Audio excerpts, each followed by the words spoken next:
India Radio, Pandit வானொலி நிலையம். நேரம் 8 மணி. Savitri, the metaphysical essence of Sri Aurobindo's integral yoga. MP Pandit அவர்களின் ஆங்கில உரையினை இப்பொழுது கேட்கலாம்.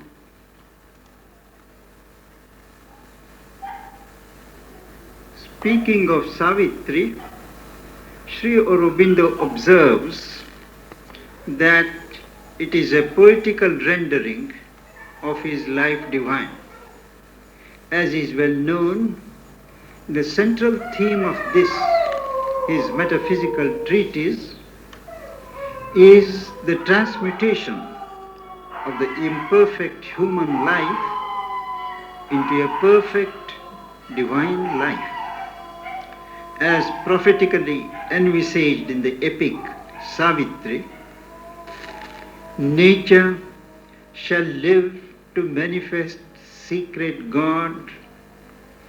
The spirit shall take up the human play. This earthly life become the life divine. Sri Aurobindo's integral yoga, which is the way perfected by him to achieve this high objective, proceeds through three main phases: realization of the divine within, unity with the divine in the universe, ascension into the transcendent divine.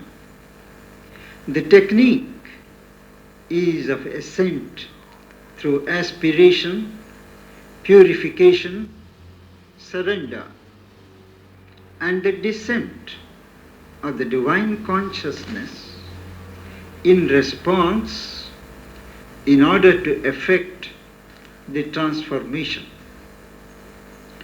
Ashwapati in the epic is the representative of the aspiring humanity who prepares and lays the path to the divine glory.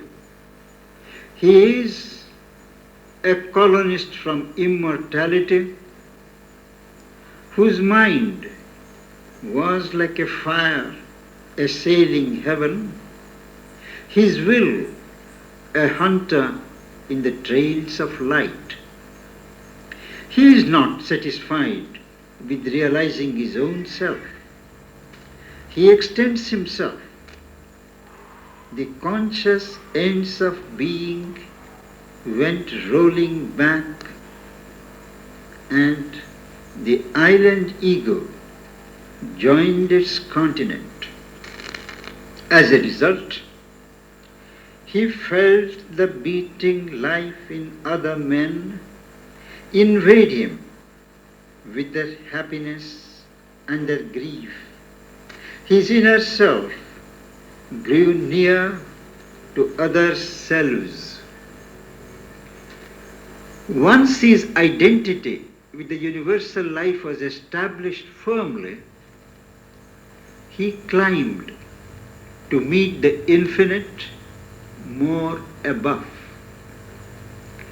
The immobile's ocean silence saw him pass, an arrow leaping through eternity, suddenly shot from the tense bow of time, a ray returning to its parent sun.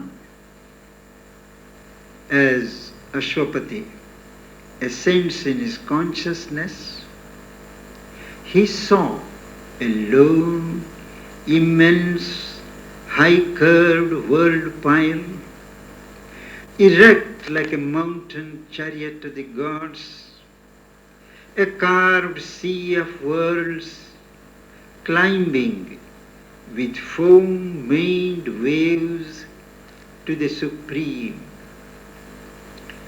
The traveler of the worlds journeys through the several worlds, the subtle physical world of beauty and patterns, the lower and the higher worlds of life, the graded worlds of mind, the central world of the self, the world of the gods.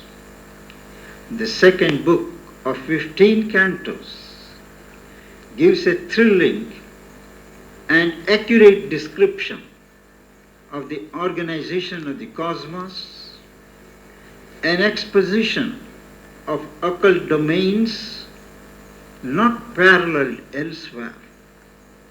Ashwapati stands face to face with the creatrix of the universe, the Supreme Divine Mother, and prays to her fervently to manifest her glories on earth. She counsels patience, for truth descended too soon might break the earth. But he is persistent, and she grants him the boon. One shall descend and break the iron law, change nature's doom by the lone spirit's power. Nature shall overleap her mortal step. Fate shall be changed by an unchanging will. The divine grace takes birth as Savitri, daughter to King Ashwapati, and with the birth of this flame, things get moving. The story brings us to the fated meeting of Satyavan and Savitri on the verge of a deep forest, and the seal of love is once again forged between the eternal he and she on the bosom of the earth. In vain does Narada, the divine singer, warn against the impending doom. The sixth book, the Book of Fate, is a high water mark of the whole epic.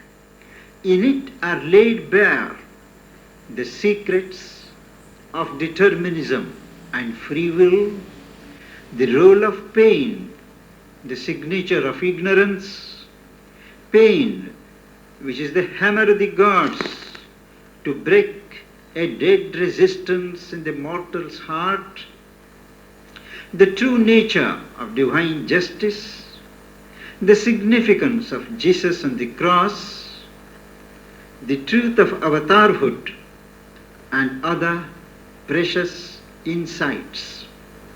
Then follows the Book of Yoga, which gives a detailed account of Savitri's yoga of exploration of the inner countries, her meeting with the mothers of grief, of might, of light, her search for a true soul, and the joining of the human Savitri with her divine counterpart.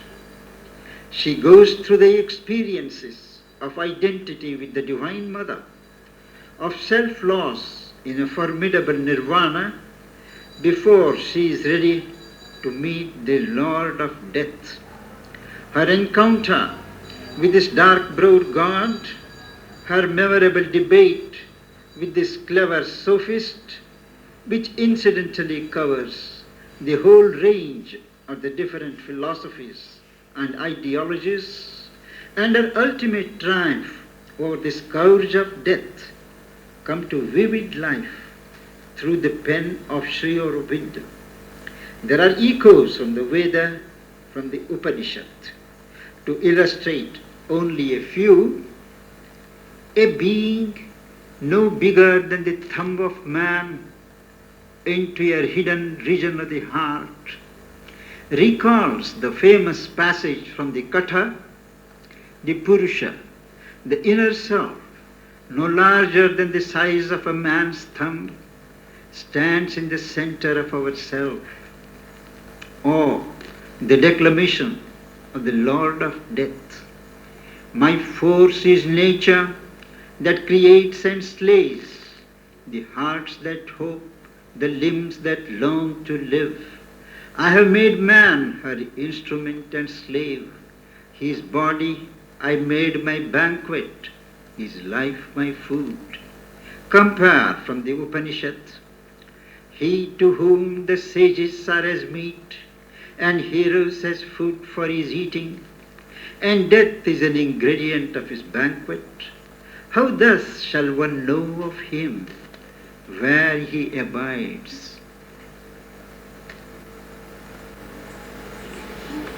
Savitri, the metaphysical essence of Sri Aurobindo's integral yoga.